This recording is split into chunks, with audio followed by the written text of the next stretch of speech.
Very good morning, students. Today we'll be dealing with the topic of reference to the High Court. The provision relating to this particular topic has been provided under Section 113 and Order 46 of the CPC.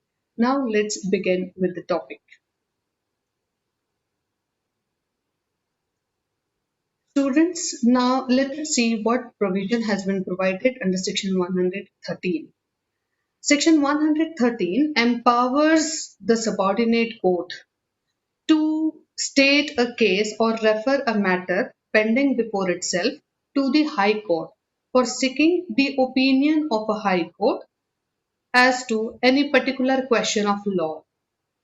कहने का मतलब है कि जो subordinate court है उसको section 113 ये power देता है कि एक आधा कोई मैटर जो उसके सामने पेंडिंग है और उस पर्टिकुलर मैटर में कोई क्वेश्चन ऑफ लॉ इन्वॉल्व है जिसके ऊपर सबॉर्डिनेट कोर्ट को ओपिनियन चाहिए। किसका ओपिनियन चाहिए? हाई कोर्ट का ओपिनियन चाहिए।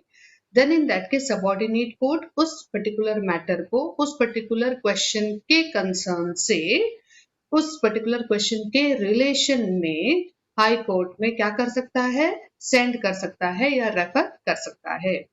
On the referred case high court suitable orders pass करेगा। जो कोई भी basically question of law subordinate court ने हाई कोर्ट में रेफर किया है उस पर्टिकुलर मैटर या उस पर्टिकुलर क्वेश्चन के ऊपर हाई कोर्ट क्या करके देगा? सुटेबल ऑर्डर्स पास करके देगा और अपना ओपिनियन देगा जिसके बेसिस पे सबऑर्डिनेट कोर्ट मैटर को डिसाइड करेगा। Now question arises as referring the subordinate court must be satisfied that, लेकिन हर चीज के ऊपर बेसिकली देखा जाए तो सबऑर्डिनेट कोर्ट हाई कोर्ट में रेफर नहीं कर सकता है मैटर को। There should be some criteria. अब वो क्राइटेरिया क्या है? अगर ये क्राइटेरिया है तो ही जाके, यानी यहाँ पे जो लिस्ट आउट चीजें हैं यदि वो है तो ही जाके सबऑर्डिनेट कोर्ट क्या कर सकता है? हाई कोर्ट में मैटर रेफर कर सकता है। Now let us see one by one वो चीजें क्या है। सबसे पहले तो जो भी केस सबऑर्डिनेट कोर्ट के सामने पेंडिंग है उस पर्टिकुलर मैटर में जो क्वेश्चन इन्वॉल्व है वो question relating to validity of any particular act, ordinance या रेगुलेशन या फिर particular provision of any particular act, ordinance या रेगुलेशन होना चाहिए। That is to say, case pending before it must involve a question as to the validity of any particular act, ordinance, a regulation or of any provision thereof. Next is उस particular question को subordinate court में pending matter को finally dispose of करने के लिए जरूरी है decide करना।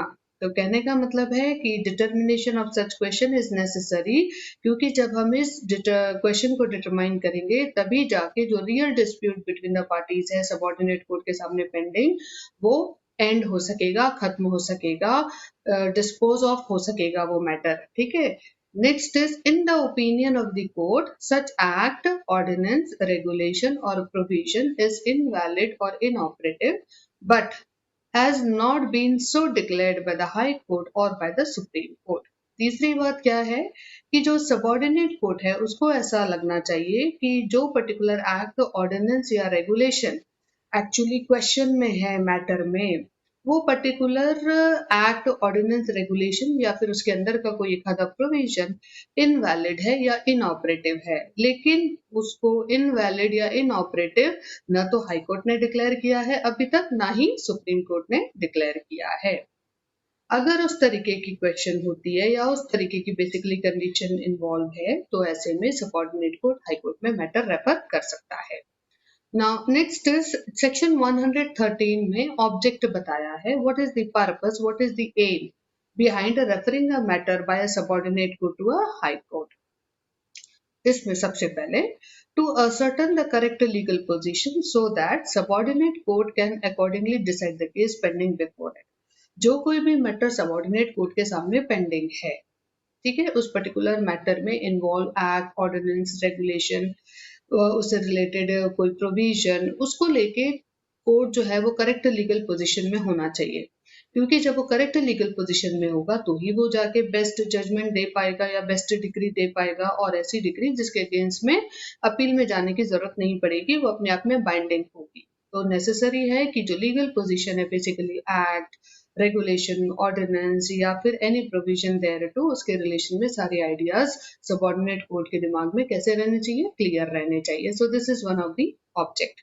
Next is in the matter in which no appeal is provided or the appeal is barred, it is necessary to avoid any error in the court's decision because such mistake cannot be remedied later on. देखिए, because सारे orders या सारी degrees तो appealable one नहीं होती है। अगर appeal का प्रोविजन अवेलेबल है तो ठीक है, डेफिनेटली जो अग्रीव्ड पार्टी है वो अपील में जाएगी। लेकिन यदि मान लीजिए डिग्री जो है वो अपीलेबल वन नहीं है, या फिर अपीलेबल वन है लेकिन अपील में जाने का समय जो है वो क्या हो गया है, बार हो गया है, then in that case what remedy remains with the person, उसमें उसके पास में रेमेडी बहुत लिमिटेड रह जाती है। तो ऐसी सिचुएशन ना हो, इसके लिए जरूरी है कि कोर्ट डिसीजन देने से पहले ही क्या कर ले, एहतियात के तौर पे सारी बातों को ध्यान में रख ले।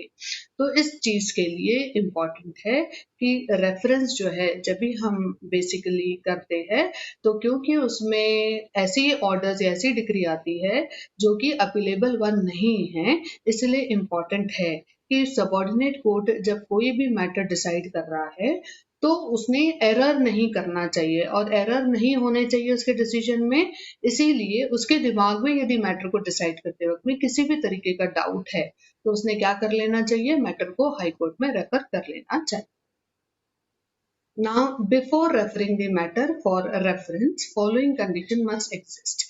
Subordinate court किसी भी तरीके से मैटर को हाई कोर्ट में यदि रेफर करना चाहता है तो इम्पोर्टेंट है कि ये बातें उस पर्टिकुलर मैटर में होनी चाहिए, तभी जाके सबऑर्डिनेट कोर्ट जो है वो मैटर को हाई कोर्ट में रेफर कर सकेगा। अब कौन कौन सी बातें होनी चाहिए, that is what we are going to see. सबसे पहले सबऑर्डिनेट कोर्ट में सूट या अपील जो है वो फाइल्ड होनी चाहिए, वो पेंडिंग होनी चाहिए सबऑर्डिनेट कोर्ट में।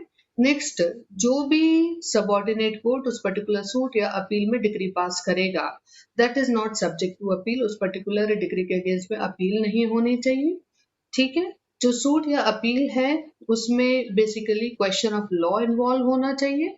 सबऑर्डिनेट कोर्ट के दिमाग में उस क्वेश्चन ऑफ लॉ को लेकर रीजनेबल डाउट होना चाहिए और उस पर्टिकुलर क्वेश्चन को बेसिकली देखा जाए तो नेसेसरली डिस्पोज ऑफ करना जरूरी है, तभी जाके हम मैटर को कंप्लीटली डिस्पोज ऑफ कर सकेंगे।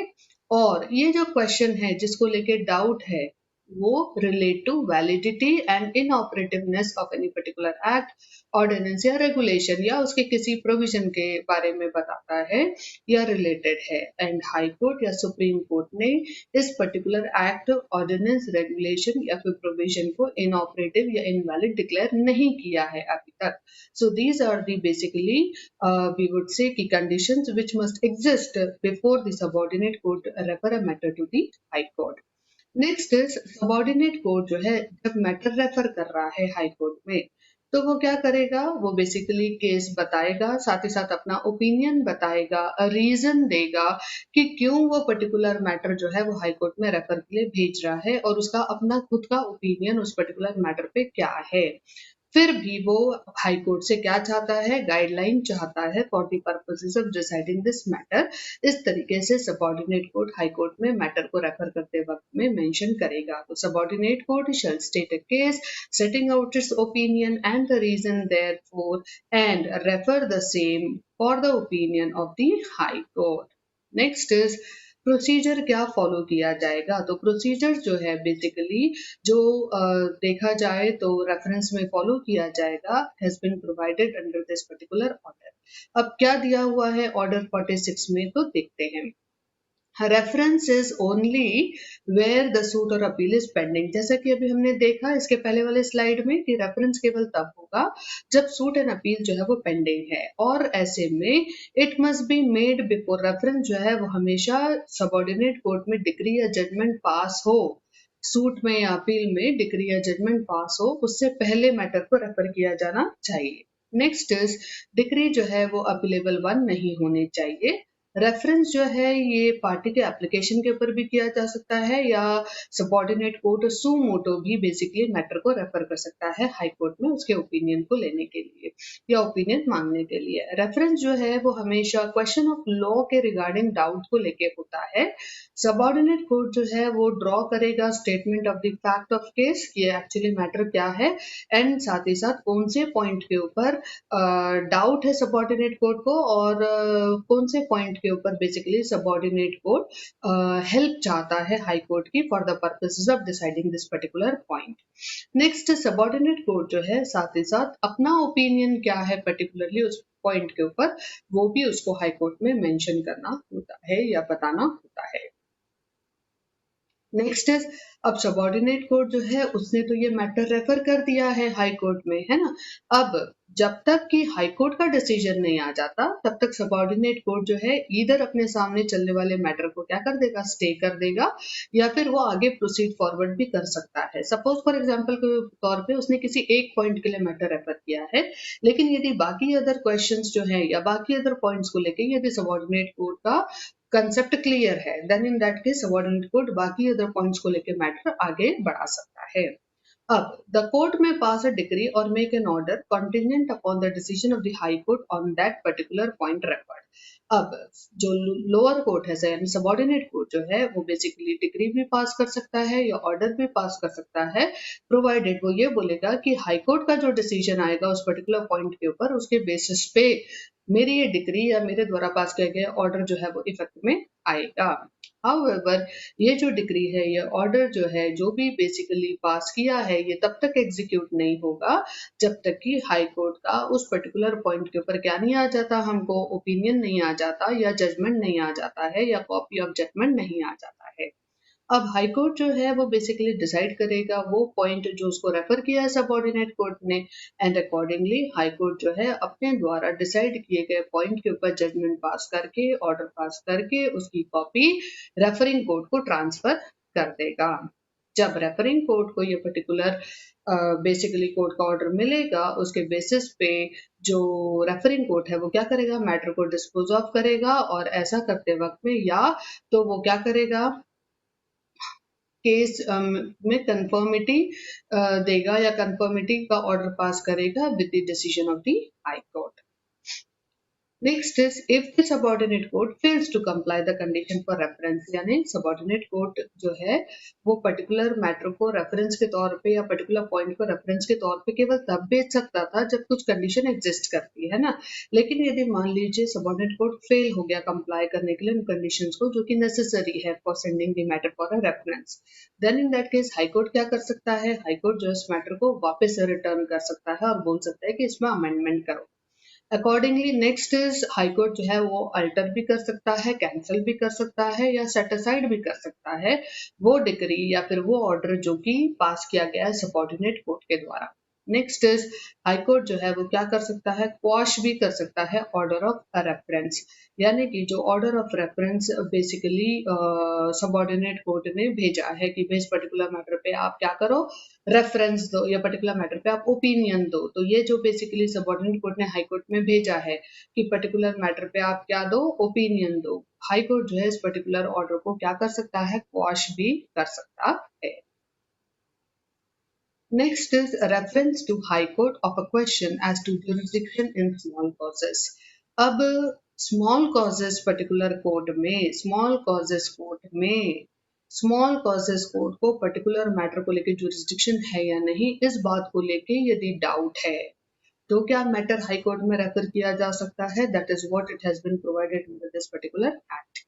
अब इसमें क्या दिया हुआ है स्टूडेंट्स की, if there is a doubt relating the jurisdiction of the high court, अगर डाउट है किस बात को लेके, स्मॉल कॉजेस कोर्ट के जुरिस्डिक्शन को लेके, the record of the case में be submitted to the high court, तो जो स्मॉल कॉजेस कोर्ट है वो अकॉर्डिंगली केस का रिकॉर्ड जो है वो भेज देगा हाई कोर्ट को, साथ ही साथ रीजंस भी देगा कि किस रीजन की वजह से स्मॉल कॉजेस कोर्ट को ये डाउट लगता है कि इस पर्टिकुलर सूट के ऊपर स्मॉल कॉजेस कोर्ट को जुरिस्डिक्शन है या नहीं, अकॉर्डिंगली वो अपने रिकॉर्ड क्या कर देगा, हाई कोर्ट में भेज देगा।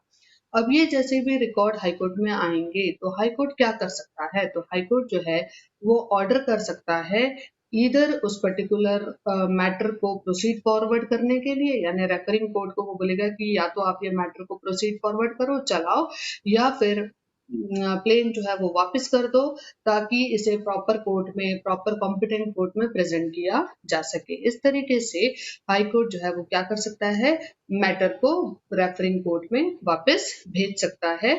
क्या डायरेक्शन देके कि इधर आप मैटर को चलाओ, डिस्पोज ऑफ करो, या फिर या आपको जुरिस्डिक्शन है।